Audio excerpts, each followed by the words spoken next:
Раздел 5.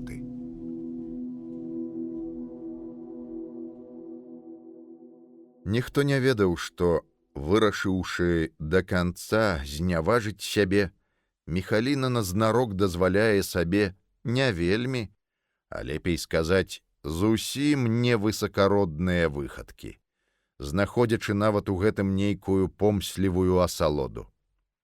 Таму бадай што ўсе здзіўляліся з яе дзіўных учынкаў, якіх нельга было ні зразумець, ні растлумачыць. Яна, напрыклад, запрасіла Мсціслава на заручыны. Будзеце трымаць корт жаніха. Ласкава схіляла галаву. Або мой шлейф. І ў тым, і ў другім выпадку сябра дому. Назаўсёды. І потым я ведаю, што лепшага сведкі такой важнай для мяне падзеі не будзе. Ён паўсюль будзе расказваць пра яе праўдзіва, поўна, цікава. Мсціслаў глядзеў на прыўзняты ражок прыгожых вуснаў, на нявінныя вочы, на ўвесь воблік гэтай дзяўчыны, і яму рабілася страшна, што ён мог быць закаханы ў такую.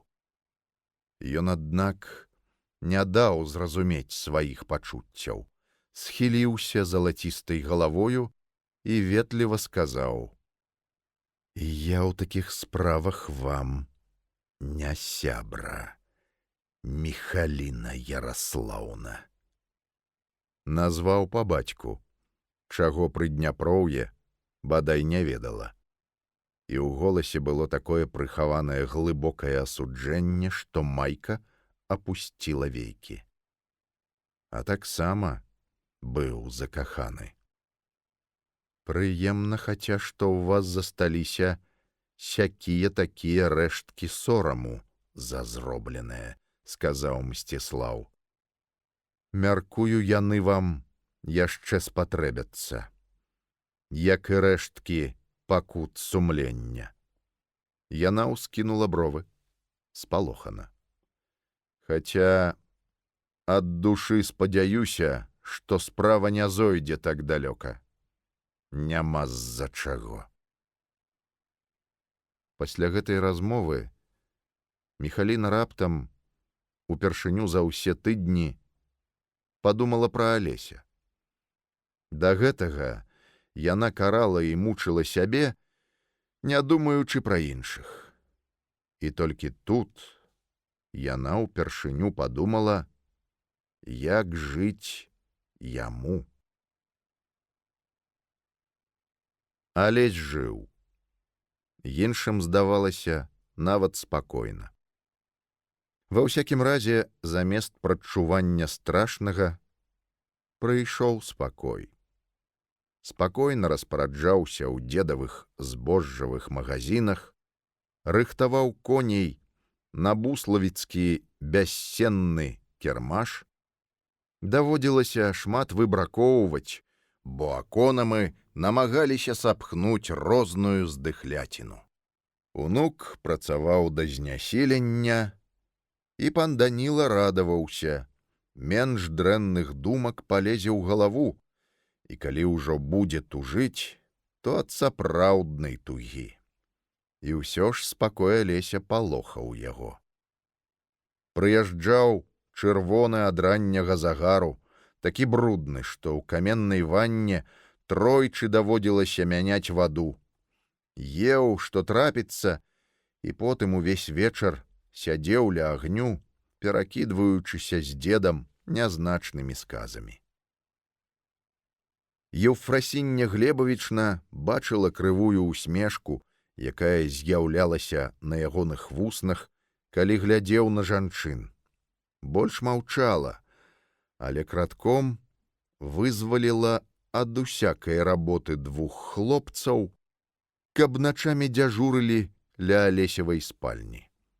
А раптам нешта зробіць з сабою, галубчык.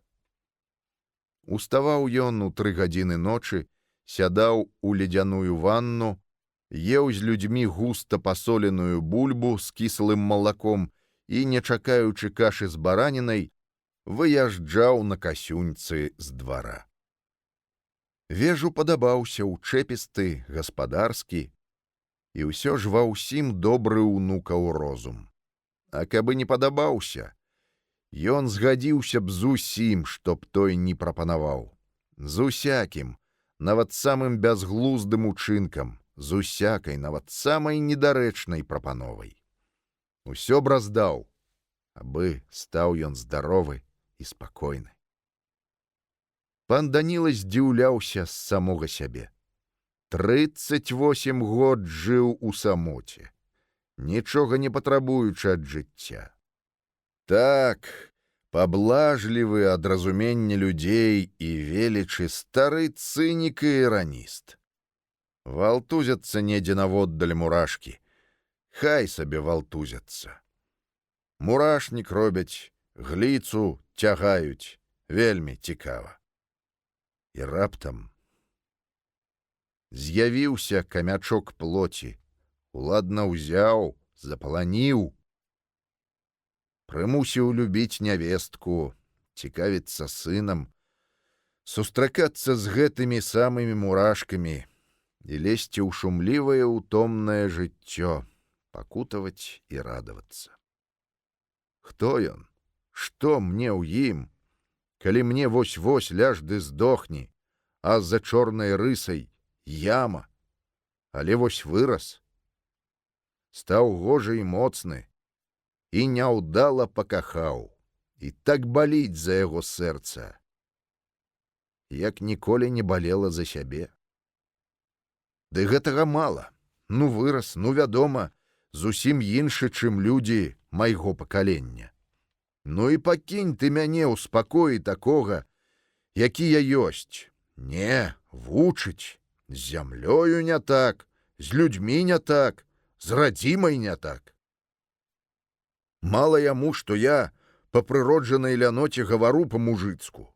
Не, падавай яму самасвядомасць таго, хто я такі і хто ён такі, якая прычына агульнай абыякавасці і чаму нам у Крыме морду набілі, і чаму таго хахла, што вершы пісаў, загналі туды, дзе бабы бялізну на вясёлку сушыцца вешаюць.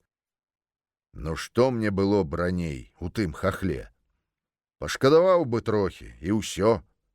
Не, вучыць. Маўляў, свой чалавек, без кампрамісаў.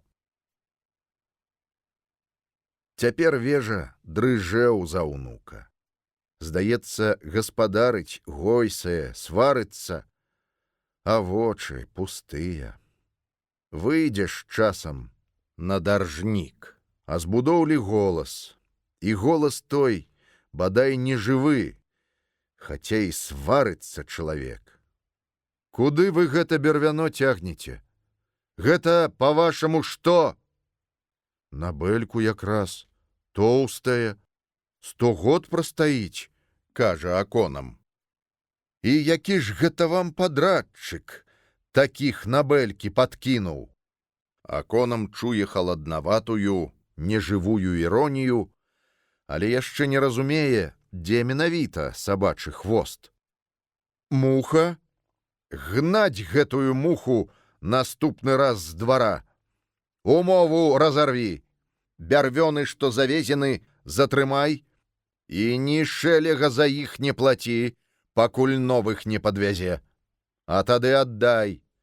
І хай сабе ён з іх вогнішча складзе, ды пагрэецца. Дурных няма. Ды ў чым справа, пане? Ён што вам падсунуў? І дзе вашы вочы былі? Яны тоўстыя, але ж гэта сяменнікі, пераспелыя. Яны як вата.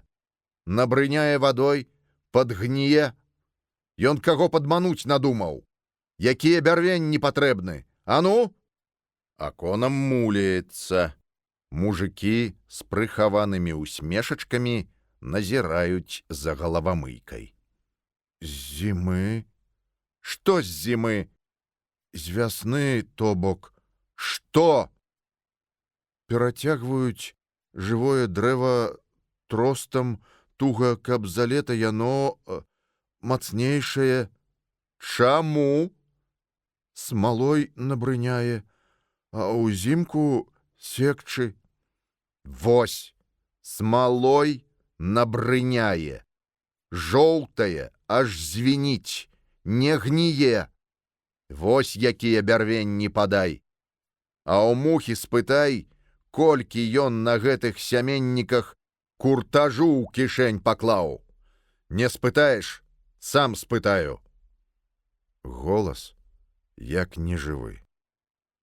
Аконаму ад гэтага нават страшней, а вежы страшней за аконама. І ўсё ж вежа нікому не выдаў бы сваёй боязні і сваіх думак.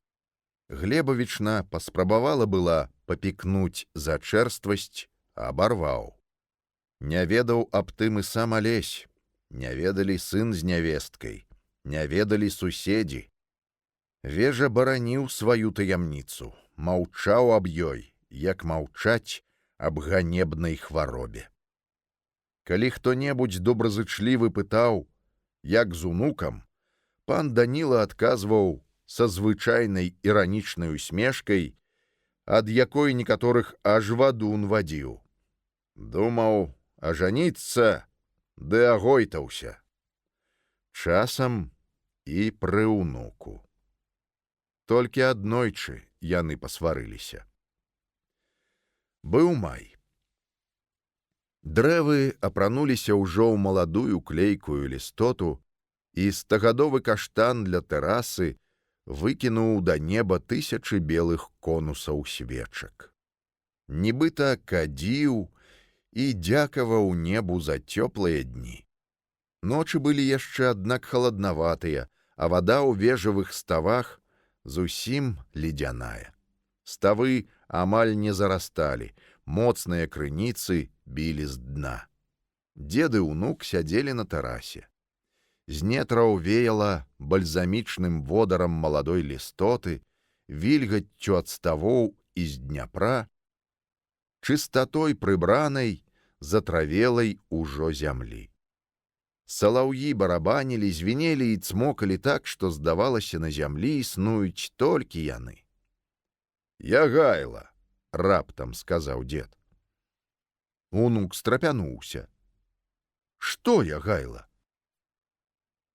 Ягайла любіў слухаць салаўёў. Ажаніўся ён з Ядвігаю. Прадаў Беларусь з Літвою, права першародства, за бабу. Тыя пры жончыным двары былі шмат танчэйшыя, цывілізаваныя. Пасмейваліся з яго цішком: варвар, медвядзёў яму душыць, на кані гойсаць, ды мядзведжую шынку рукамі есці. А гэты варвар, што каня спыняў на поўным скаку, пойдзе ў сад, ды саловак слухае, а ў самога слёзы на вачах.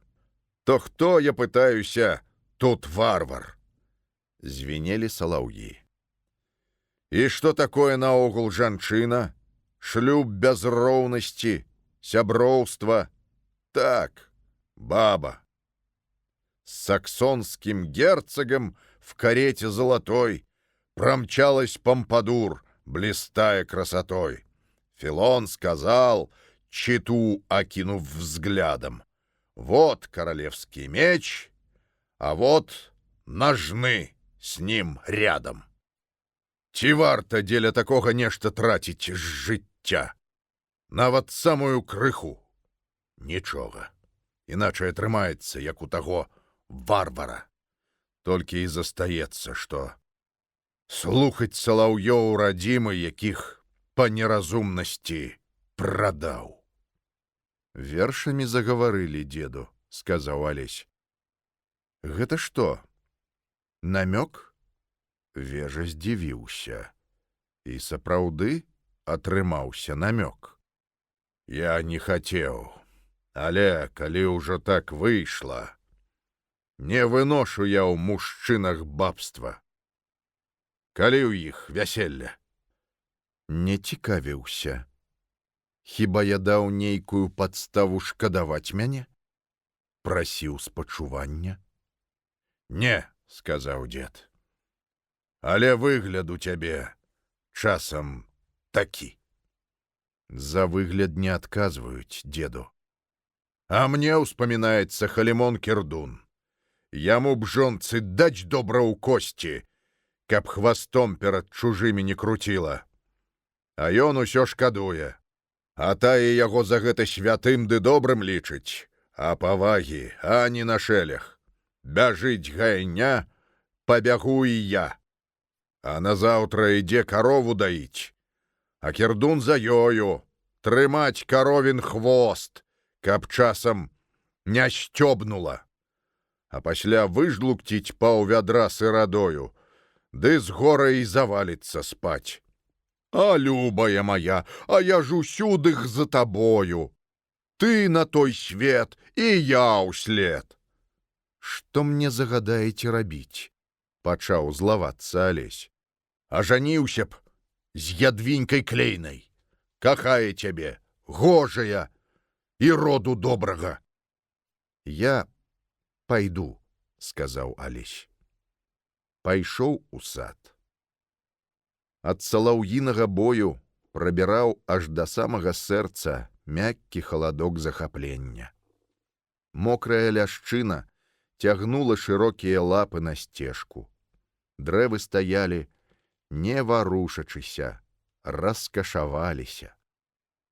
З патаемных нетраў, нібы пяшчотны востры струменьчык, далятаў часам гаркаваты пах ландышаў.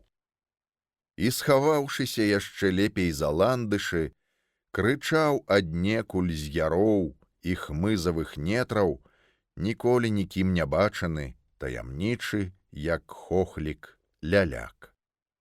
Крычаў гартанна, страсна, захлынаючыся. Мауа! Мауа! Люля! Люля! Часам ён з незразумелых слоў збіваўся на зусім чалавечыя. Люблю! Люблю! Але ўсё заглушаў, поўніў, пранікаў салаўіны гром. Салаўі білі і тут, ля ставоў, і нават з-за Дняпра, не менш як за 2 вярсты адсюль. Ён выбраўся да става, мокры, аглушаны. Яго ледзь не хістала ад магутнага, спеўнага, пераможнага трыумфавання жыцця, якое царавала над усім, што дыхала і жыло вакол.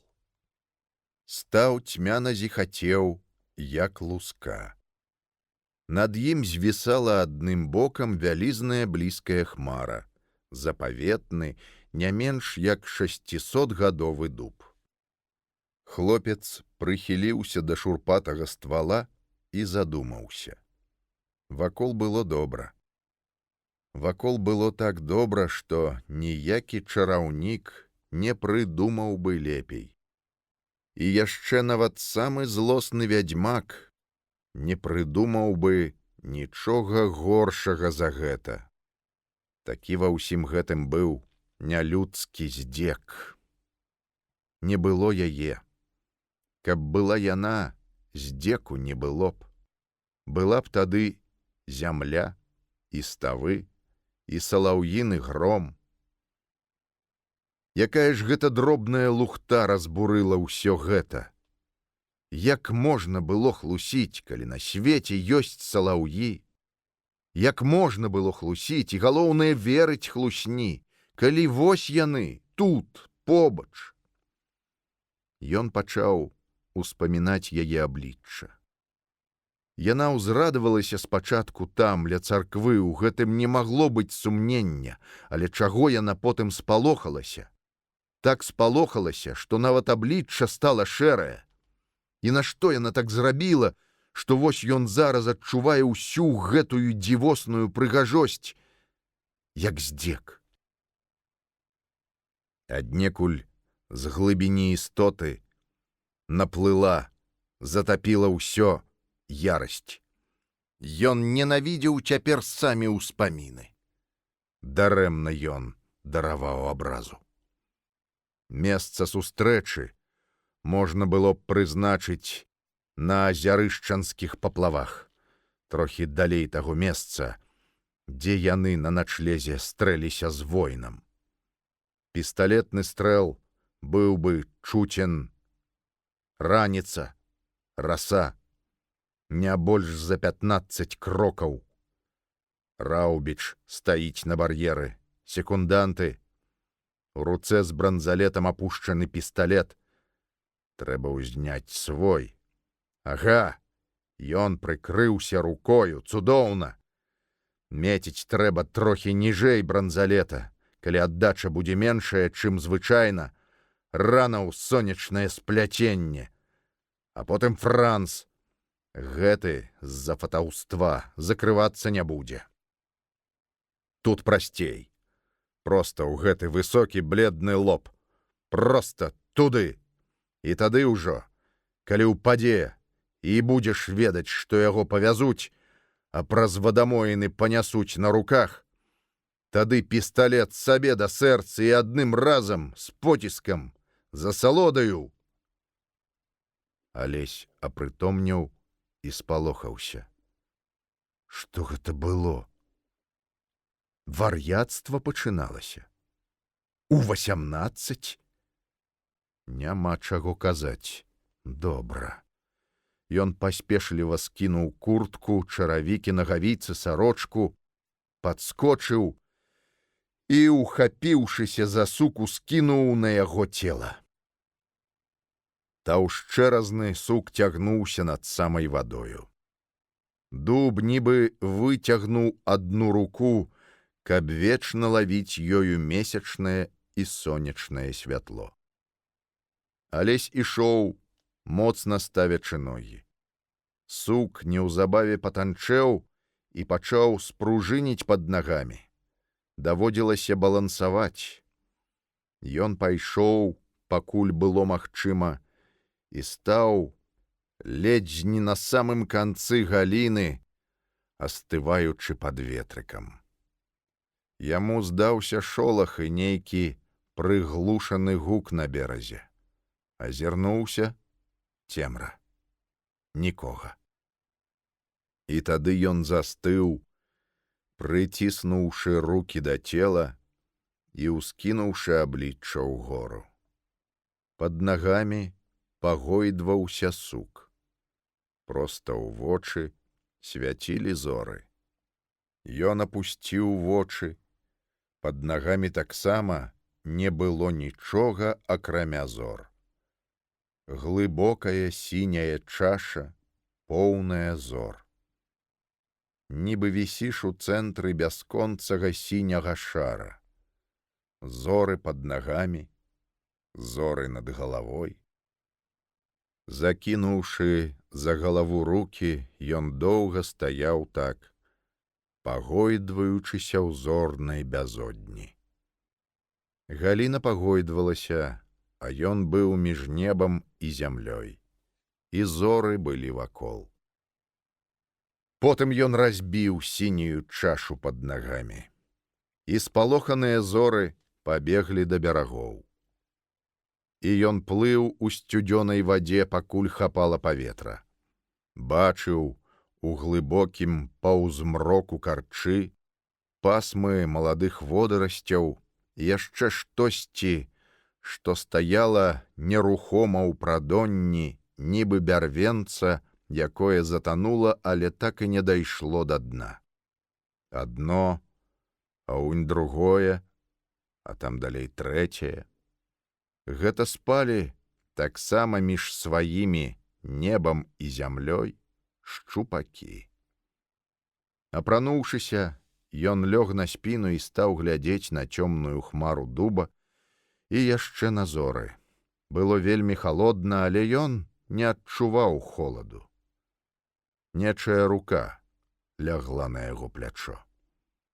Яму не хацелася паварочваць галавы, і тады тая самая рука, дзівосна прахалодная, але цёплая ўнутранай цеплынёй, узяла яго за падбароддзе і адхіліла яго вочы ад зор. Ён убачыў цёмную сукню, карункавую мантылью накінутую на галаву. У цемры невыразна бялела аблічча. Яно схілілася да яго. Што з вамі? Бадай што толькі па голасе Алесь пазнаў у гэтым цені Елену Карыцкую. «Вы?» Але, — усміхнулася яна. а вы як тут? Замест адказу ён паціснуў плячыма. «А ноч ідзе, і коціцца сузор'і», — ціха сказаў ён. Яна глядзела на яго уважліва, занадта уважліва. У цемры бялела аблічча, як туман. Устаньце. «Ідзіце», — амаль папрасіў ён. «Я яшчэ трохі астануся», Калі ласка, — сказала яна. і мне, і вам будзе не так самотна ісці да палаца. Ён уздыхнуў і ўстаў. Яны пайшлі да алеі.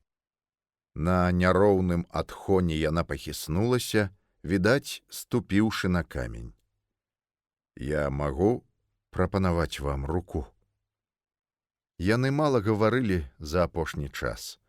Неяк спачатку гімназія, а потым гаспадарчыя клопаты аддалілі Алеся, ды і яна трымалася наводдаль, нават калі Алесь наладжваў для актораў гулянкі. Амаль не прыходзіла. Вежа прыбавіў ёй пенсіі, плаціў цяпер 100 рублёў, абы не перавабілі ў губернскі тэатр. Вось хіба што сумнавата было. Праўда, цяпер з'язджаліся на спектаклі з усёй губерні, але самі спектаклі былі цяпер радзей. Дзед наняў па Алесевай просьбе балетмайстра, настаўніка спеваў і яшчэ пастаноўшчыка, ён жа настаўнік французскай і італьянскай. Яна аднойчы спытала ў Алеся пры сустрэчы. Як вы гэтага дабіліся? Сказаў Алесь. Проста сказаў, што нікога не здзівіць тэатр катарга, як у Юсупова. І што калі ўжо тэатр, то трэба зрабіць лепшы, чым у Шарамецева. Часам яны сустракаліся на рэпетыцыях або на разборах пастановак. Не вельмі часта. Алесь быў не тым заняты. Ды і самая атмасфера, якая склалася ў тэатры, што датычыцца яго, атмасфера абажання была яму прыкрая. Абажалі не за волю для многіх, не за тое, што ён быў добры бог тэатра, а за тое, што ён быў яго дзіця. Алесь нібыта ўвесь час трохі баяўся яе. Так, як баяцца куміра дзяцінства, хаця потым і пераконваюцца, што ён чалавек. Яны ішлі алеяй і маўчалі. Калі б нехта зірнуў на іх збоку, ён бы падумаў, што гэта дзівосна добрая пара. «Вам яшчэ не стала сумна тут?» — урэшце спытаў ён. Чаму ж сумна? Схіліла яна галаву. Няма часу. Вы ведаеце, я ўжо нядрэнна гавару па-французску і па-італьянску. Мне здавалася, вы заўсёды ведалі іх. Дзіўна. Нешта нібы трымае мяне тут, не дае пайсці. Нешта няскончанае. Вакол булькалі галасамі хмызы. Кожны па-свойму.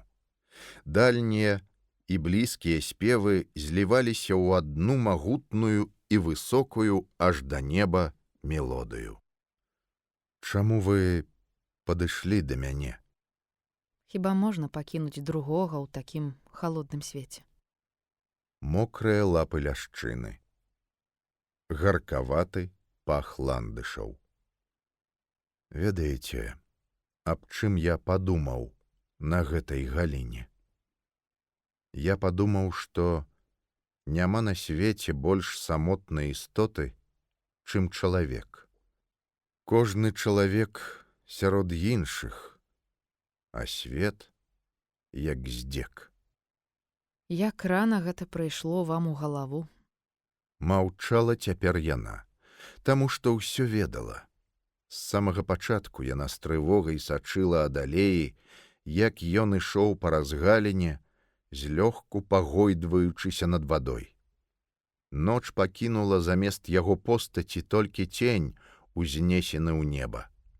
І ва ўсім гэтым была такая адзінота, такая бязмерная адчужанасць дасканалага, што яна зразумела ўсё. І дробныя былі перад гэтым усе правілы. Елена сапраўды не падышла б, каб ён не лёг на траву. Але гэты звычайны чалавечы рух напомніў ёй, што гэта юнак, маладзейшы за яе на 7 год. Калі яны падышлі да палаца, было позна. Нідзе ані агеньчыка. Каскады выключаны, акрамя пераможанага левіяфана, і поўную цішыню парушаў толькі яго шолах ды яшчэ салаўіны харал. «Бывайце», — сказаў ён, як другу, па-англійску працягнуўшы руку, і асекся. Ён быў бадай спалоханы сваёй вольнасцю, нібы той, іншай, падаў руку. Але яна спакойна працягнула яму сваю, і ён адчуў дотык яе пальцаў. Бог мой, — сказала яна. якія халодныя рукі. Яна глядзела на яго уважліва, вельмі уважліва. Свет, як здзек. Падобна на тое. А хто казаў мне, што дзівы павінны заўсёды збывацца? Ну, нявесела засмяяўся ён. Не я, нехта іншы. Нейкі 11гадовы хлапчук. Вы памятаеце, калі гэта было? Памятаю. Раптам успомніў ён. Ну вось. Маўчанне. Ведаеце што? Голас яе сеў. Не ідзіце нікуды. Калі вам не будзе сумна са мною, зайдзіце. Я запалю агонь. Нельга аднаму блукаць у такі холад. Кінуўшы гэтыя словы, яна сама спалохалася іх. Але ён сказаў добра, так натуральна, ні аб чым не думаючы, акрамя згоды, што яна змоўкла. У яго было такое аблічча, цёмнае, змарнелае, падобнае на жывую трагічную маску. І з пачуццём, падобным на падзенне ў ледзяную ваду, зразумела, што прыйшоў яе час. Той, адзіны. Яна працягнула яму руку, бо за дзвярыма на сходах было цёмна. Хадзім. Загарэлася свечка. Ён не быў у гэтым пакоі доўга. Мінула 7 год. Але за гэты час, здавалася, тут не змянілася нічога. Простенькі туалетны столік, большы стол, ля якога глыбокае крэсла і казетка, камін, у якім загадзя падрыхтаваны дровы і бяроста, паліца кніг. За паўкруглым акном ноч. Змянілася толькі адно. Дзверы ў суседні пакой былі адчынены, бо ён цяпер таксама належаў ёй. Ды яшчэ на сцяне вісела карціна.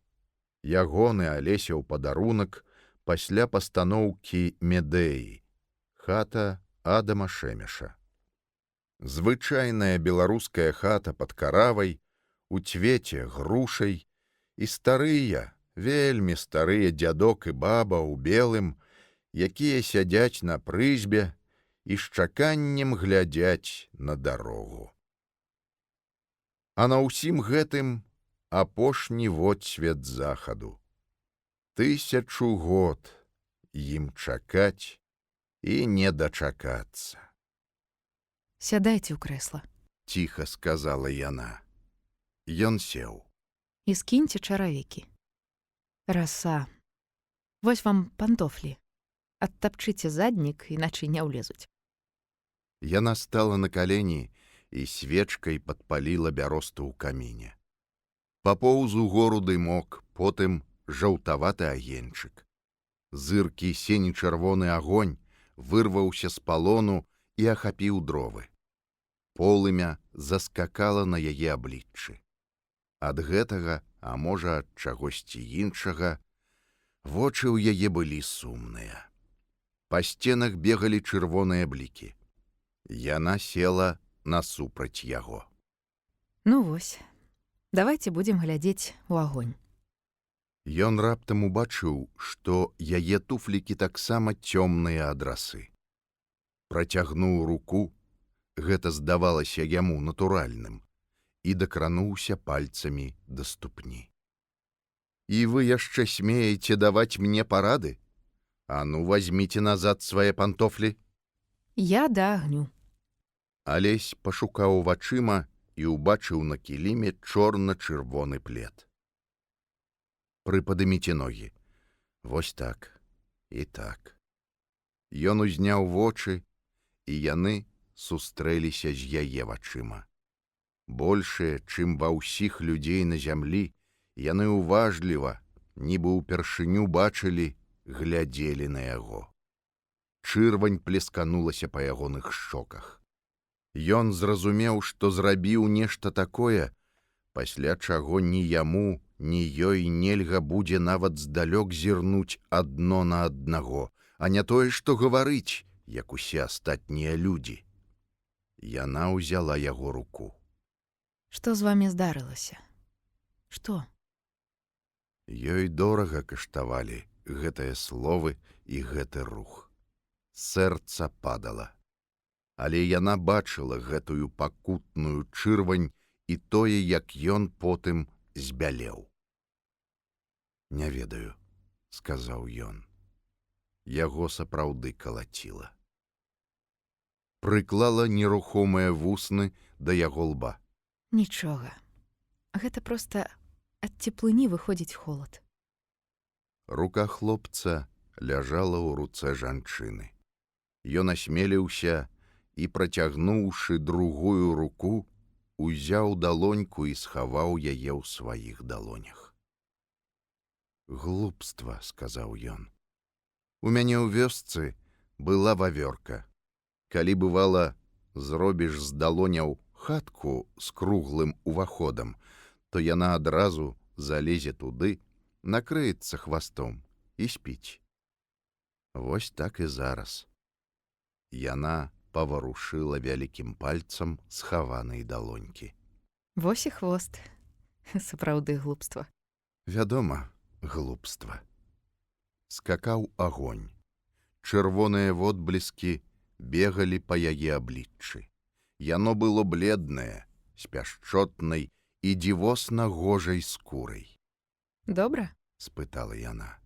«Добра», — сказаў ён. То навошта было ісці ў ноч? Чалавеку нельга быць аднаму. Чалавеку, які ненавідзіць, нельга быць з людзьмі. Яго трэба цурацца, як заразнага. І я не маю права на паблажлівасць людзей. Чаму? Я сёння забіў 2 чалавек. Ці то я не забіў, але я ўявіў сабе, як гэта буду рабіць. Такое злачынства ёсць у кожнага. Хіба? І ў вас? Вядома. Памятаеце, як мы на Масленай зрабілі гулянку ў дзікай зале? Акторы і вы. Памятаеце, крылы былі вакол, і лікі, і жэсты пакоры і гневу? Памятаю. І песні памятаеце? Гукі каханага ўзніклі ў вушах Алеся. Клікалі і як быццам абяцалі нешта галасы. І ён зноў плакаў ля ног гранітнай фіванскай малпы. «Божа, аддалі ад мяне». «Памятаю», — збялеў ён. Ну вось. Я зразумела тады. Яны таксама зрабілі нешта накшталт забойства. «Вы не спявалі?» Я не спявала.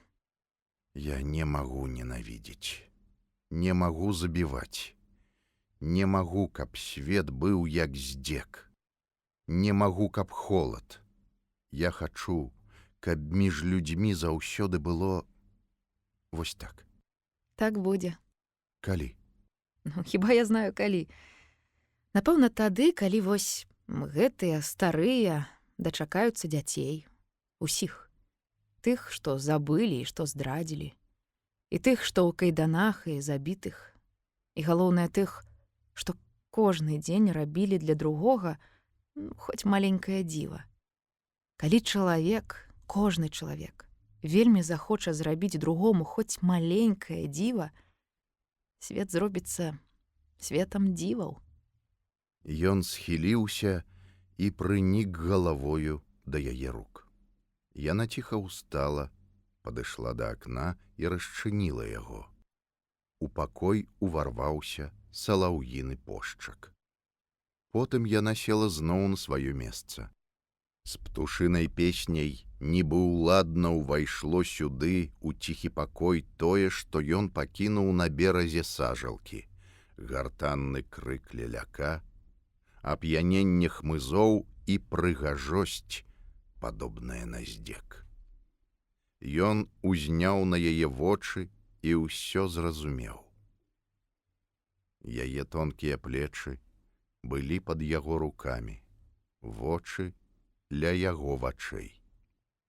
І ў гэтых вачах, большых за якія не было на зямлі, ён убачыў адданасць, пакору, асуджанасць, шчасце і боль. Не ідзі, сказала яна глуха. застанься. Калі ласка, хутчэй, хутчэй пацалуй мяне. Нясцерпна калацілася сэрца.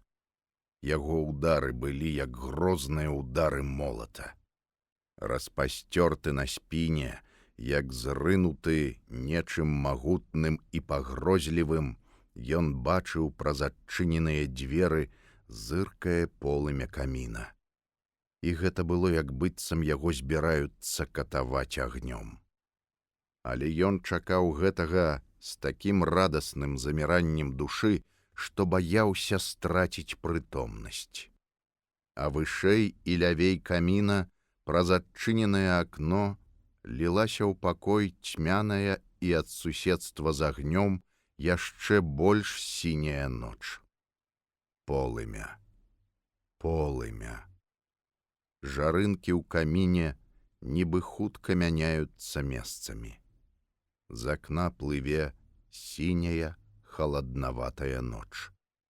У ёй водар лістоты і вільготны пах ставоў, вада якіх настояна на вярбовай кары, карчах і водарасцях.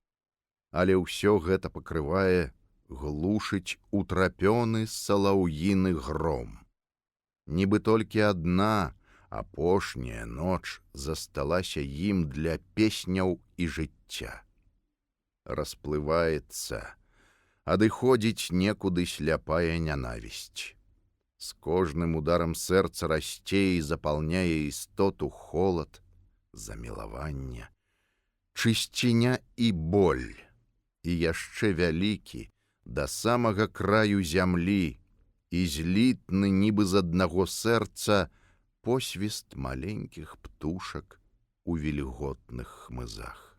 Калі ласка, апусці на хвіліну веі. Вясёлкавыя колы ў заплюшчаных вачах. Салаўі звіняць да самага краю зямлі.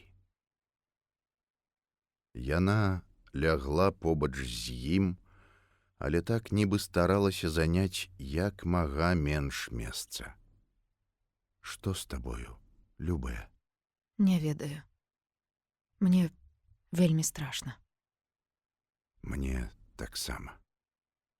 Шкадаванне да яе было такое нясцерпнае, што ён прасунуў сваю руку пад яе плечы і прыцягнуў да сябе. Залатая галавешка ўпала ў каміне, узняўшы полымя і рассыпаўшы іскры. У яе святле ён убачыў доўгія іскрыстыя валасы і вочы якія зараз былі толькі чорныя і глядзелі на яго, нібы просячы літасці і адначасова адмаўляючыся ад яе. Яны ляжалі побач. Ён на спіне, яна, прыціснуўшыся да яго на баку, і глядзелі ў ноч. Чуеш, гэта вярбовая кара. А вось ландышы.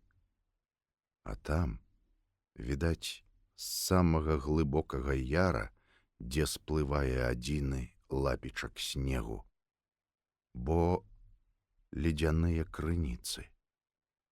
Чуеш? Не, кару чую, ландышы чую. А што? Апошняя анемона. А вось пабегі вампір травы. Чаго? Ну, яшчэ завуць вужова зелле.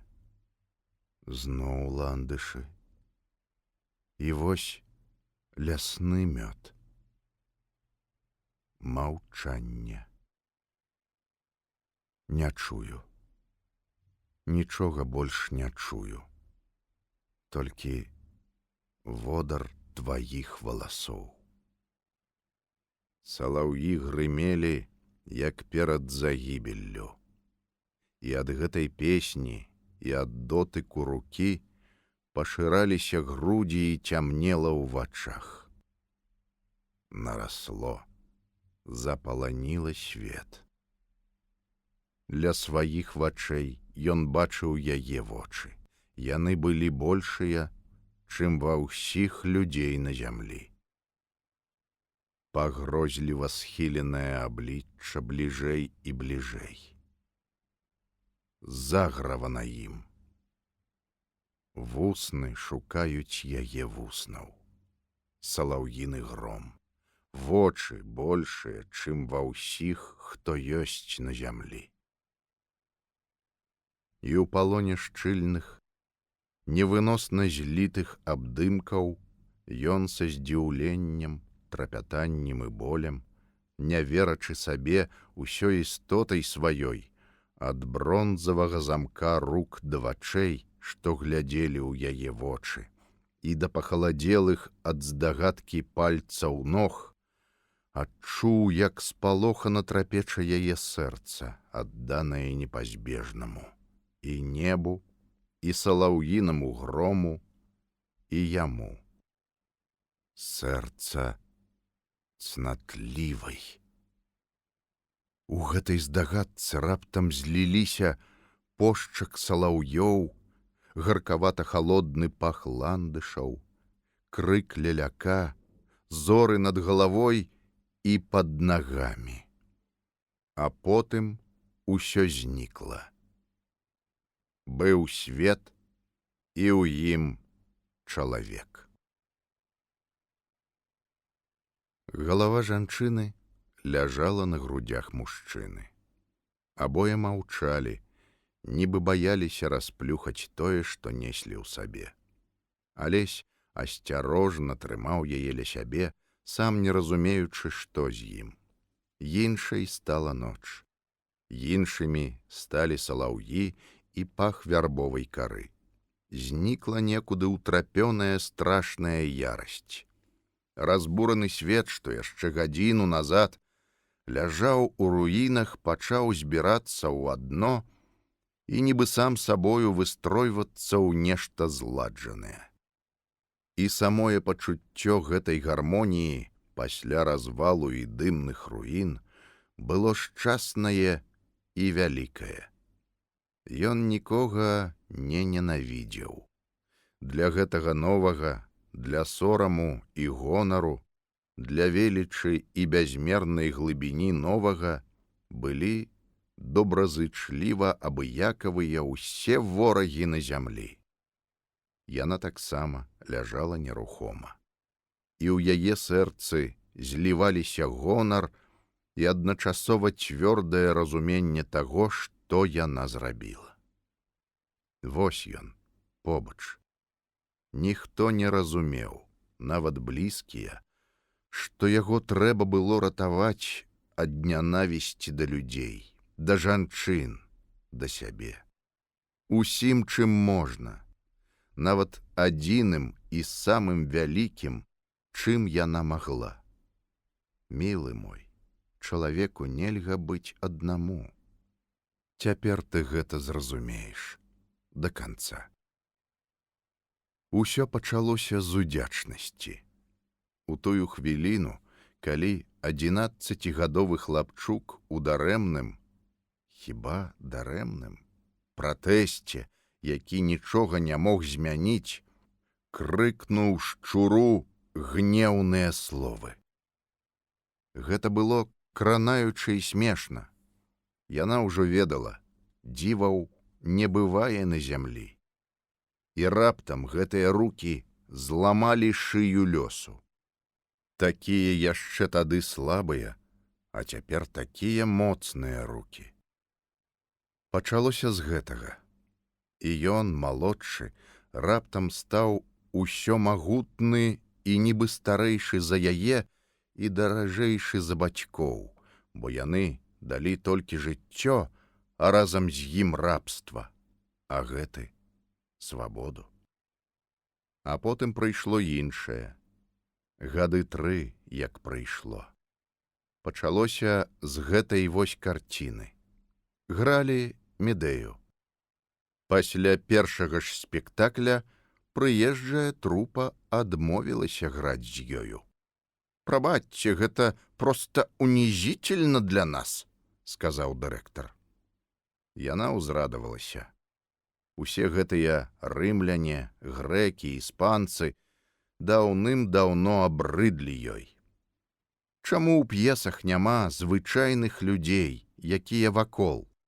Мужыкоў у хаце, вячорак на пакроў, вяселляў, сварак, сконаў. Чаму няма мяшчан, паноў, корчмаў? Чаму на сцэне рухаюцца квазі-іспанцы і на кожным кроку грыміць гром? Хіба такі бедны на трагізм і на смешнае гэты край? У чым прычына? Ён, той, што побач, сустрэў яе ля каскада, відаць, чакаў. Вось, гэта вам.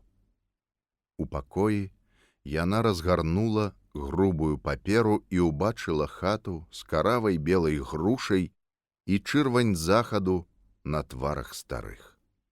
Старыя чакалі, як тысячы такіх на яе зямлі, як яе старыя, да якіх яна не вернецца, бо яны памерлі. А тыя, якія яшчэ чакаюць, не ведаюць, што ніхто яшчэ не вяртаўся да роднага дыму і роднай песні. Раўла ўсю ноч, гледзячы на квецень, прызбу і чаканне ў вачах старых. А потым зразумела, што кахае, таму што ніхто так не разумеў яе. Яна ведала розніцу ў гадах, у паходжанні, ва ўсім. Але яна не магла глядзець ні на кога, апрача гэтага хлопца, хаця і ведала ўсю ненатуральнасць таго, што яна беражэ сябе для чалавека, які ніколі да яе не прыйдзе. Трэба было ўцякаць, але яна не ішла адсюль, чакаючы нейкай невядомай адплаты, нейкага служэння яму. Сэрца балела за тое, што з ім зрабілі. А можа, гэта зноў быў лёс? Іначай яна не магла. І няхай на кароткія хвіліны. Хіба мала для яе? І хіба гэта не лепей для яго? Яму было вельмі дрэнна, і самае малое, што яна магла зрабіць, гэта ўзвысіць яго, нават коштам сябе самой. А ён ляжаў і думаў, што яму цяпер няма іншага выхаду, як ажаніцца з ёю, бо дзяўчына даверылася яму. Няхай лямантуе наваколле. Ён ім хутка замажа пашчы. На хвіліну ў яго сэрцы варухнуўся амаль фізічны боль і нясцерпная шкадоба, але ён здушыў іх.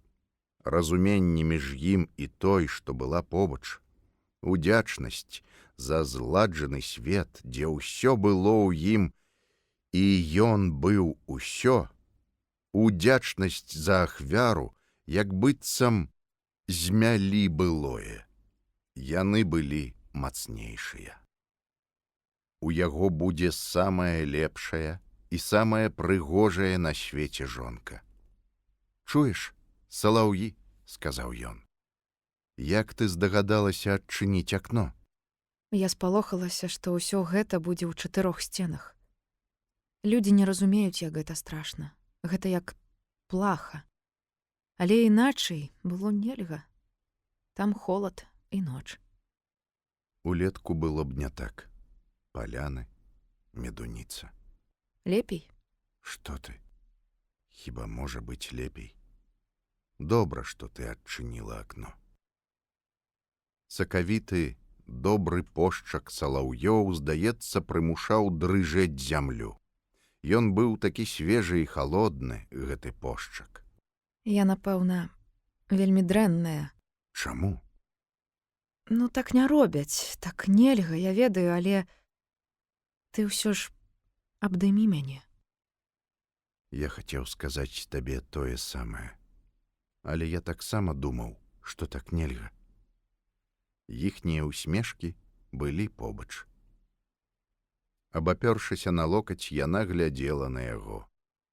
Не па ўзросце магутныя плечы, шырокія, як на грэчаскіх статуях, гладкія грудзі, рукі, выцягнутыя ўздоўж цела, якое ад грудзей уніз рабілася вузейшае і вузейшае. Дасканалая закінутая галава. Ён таксама глядзеў. Рукі пяшчотныя і тонкія, валасы іскрацца. Дзівоснай прыгажосці рот трохі прыпухнуў.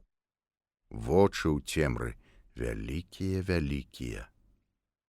Елена перакладвала хвалістыя пасмы яго валасоў.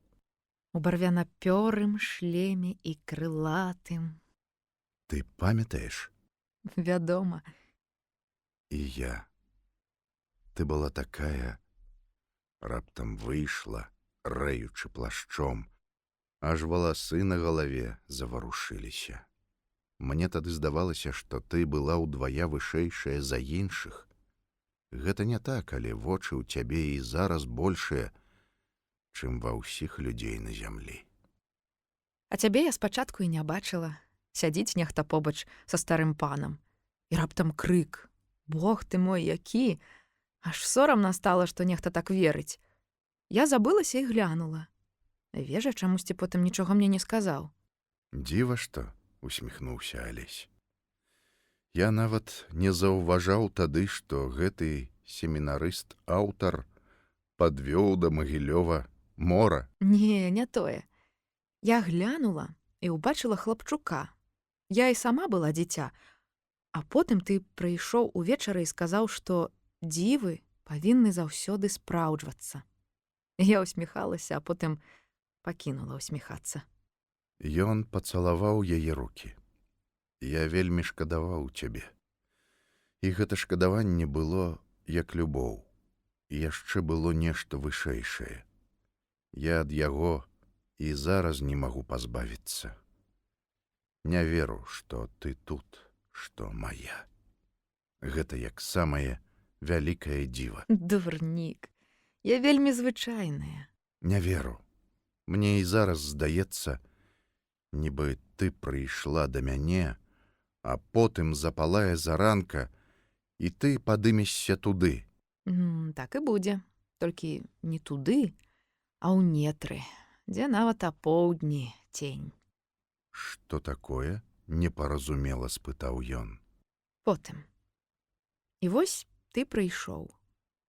Я зразумела гэта як наканаванне. Усміхнулася. Для іншых досыць банальная гісторыя. Былы пан, яго былая актрыса.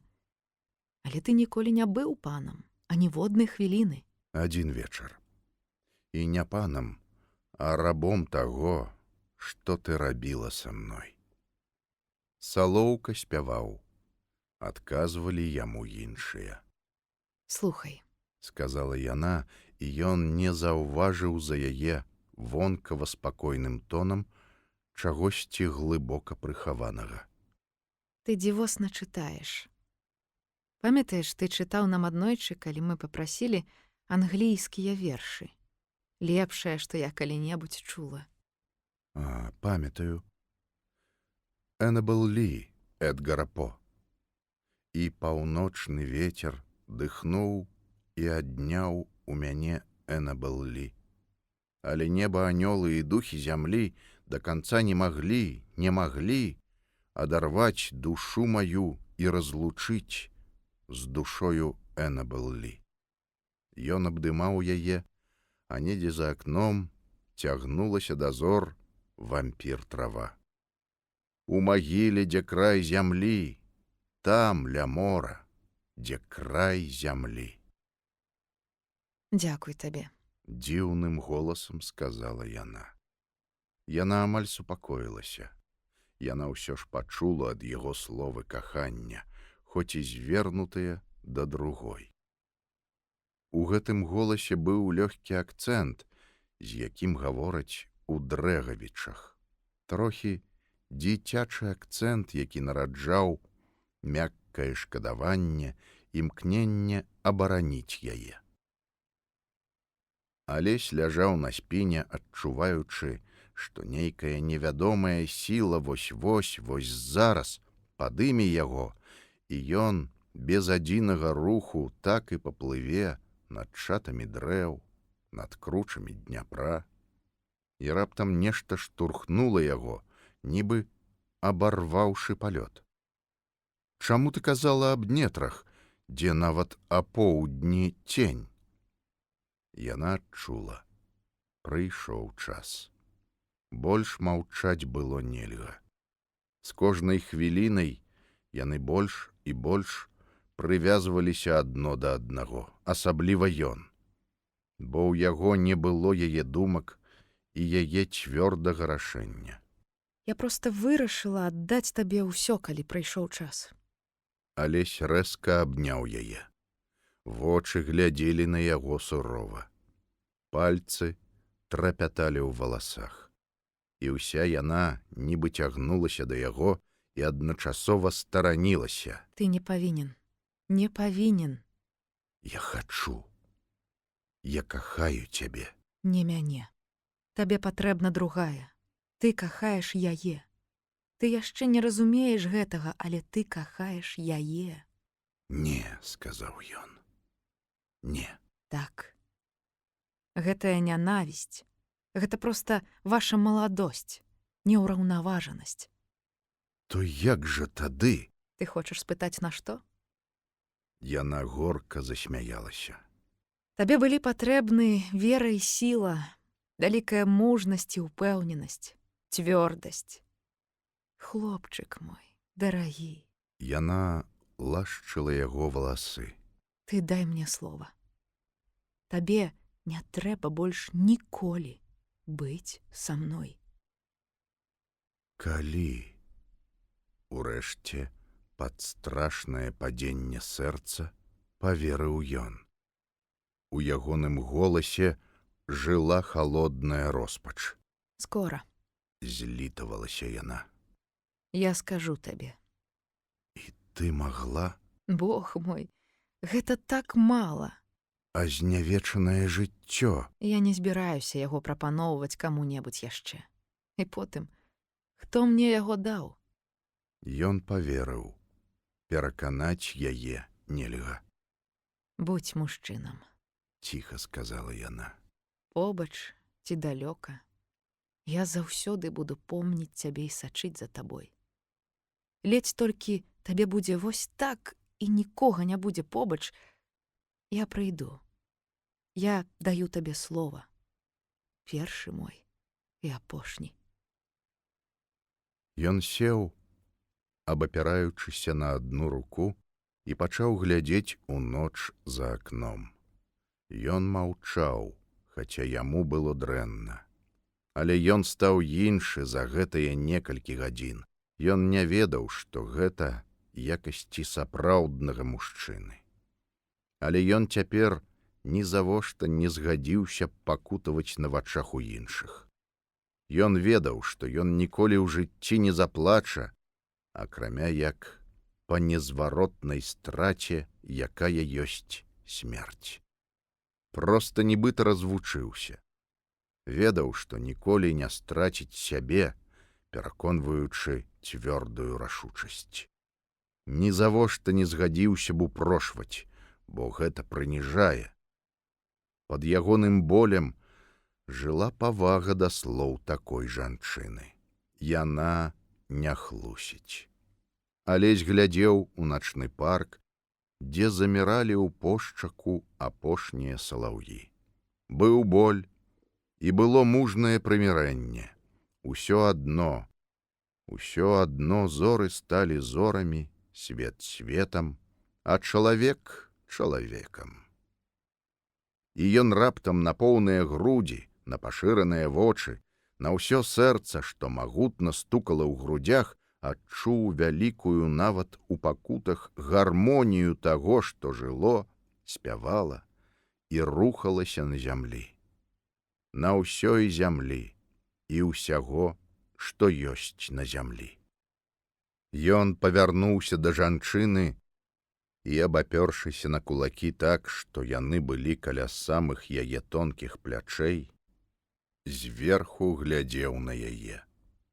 Доўга. «Хадзі да мяне», — ціха сказала яна. І ён у маўчанні, амаль пагрозліва, апусціўся ў яе абдоймы.